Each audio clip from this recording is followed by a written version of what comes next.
રાધનપુર નગરપાલિકાની ચૂંટણી જાહેર થતાં કોંગ્રેસ અને ભાજપ વચ્ચે સીધી ટક્કર. બંને પક્ષોએ ચૂંટણીની તૈયારીઓ કરી શરૂ.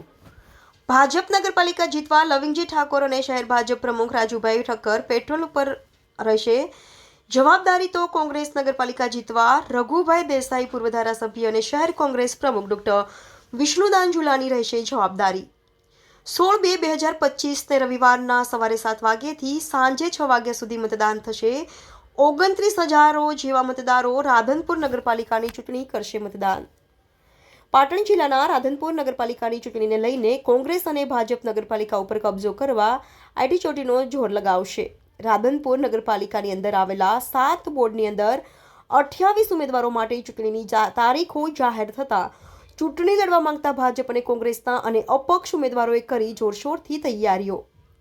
27/1/2025નું જાહેરનામું પ્રસિદ્ધ કરવામાં આવશે તો ફોર્મ ભરવાની છેલ્લી તારીખ 1/2/2025 સુધી ઉમેદવારો ફોર્મ ભરી શકશે અને 3/2/2025ની ફોર્મ ચકાસણી કરવામાં આવશે અને 4/2/2025ના રોજ ફોર્મ ખેંચવાનો દિવસ અને 16/2/2025ના રોજ મતદાન થશે અને 18/2/2025ના રોજ પરિણામ જાહેર થશે.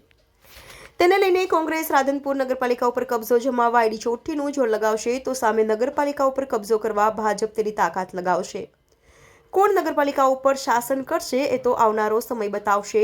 પરંતુ રાધનપુર નગરપાલિકામાં ભાજપ અને કોંગ્રેસના સંભવિત ઉમેદવારો કેટલાક નામો ચર્ચામાં, જેમાં ભાજપ તરફથી ડોક્ટર દેવજીભાઈ પટેલ અને વશરામભાઈ વાદી અને મુસ્લિમ સમાજમાંથી ઈસુભા મલેક અને પ્રકાશભાઈ દક્ષિણી અને રાજુભાઈ ઠક્કર, પેટ્રોલ પંપ અને વિક્રમભાઈ જોશી અને મનોજભાઈ ભોજક અને નરસિંહ લવિંગજી ઠાકોર અને નરેશભાઈ બારોટ અને સુરજગીરી ગોસ્વામી અને મુકેશભાઈ ફરાર અને કમલેશભાઈ તન્ના, રમેશભાઈ બારોટ વકીલ, સુરેશ ઠાકોર, રમેશ કેશાજી ઠાકોર, ગોકુળભાઈ ભરવાડ, ભીમજીભાઈ વાઘેલા, જશુભાઈ રાવલ, ભગવાન ચૌધરી, નવીનભાઈ પટેલ, ચીકાભાઈ રબારી અને અન્ય ઉમેદવારો પણ મેદાનમાં.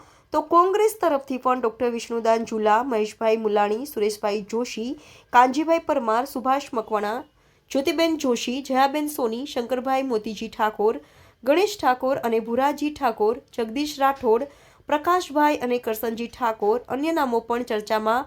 આ સાથે કોંગ્રેસ અને ભાજપ મરણીયો પ્રયાસ કરી નગરપાલિકાનો કબજો કરવા ચૂંટણી લડશે, જેમાં કોંગ્રેસ આ વખતે નિરાશી ઠાકોર, દેવી પૂજક મુસ્લિમ સમાજ અને પ્રજાપતિ સમાજ, આદિવાસી સમાજ ભીલમાંથી ઉમેદવારો ઉતારી શકે છે તો ભાજપ પણ નગરપાલિકા કબજો કરવા માટે આદિવાસી સમાજના ઉમેદવારોને મેદાને ઉતારી શકે છે.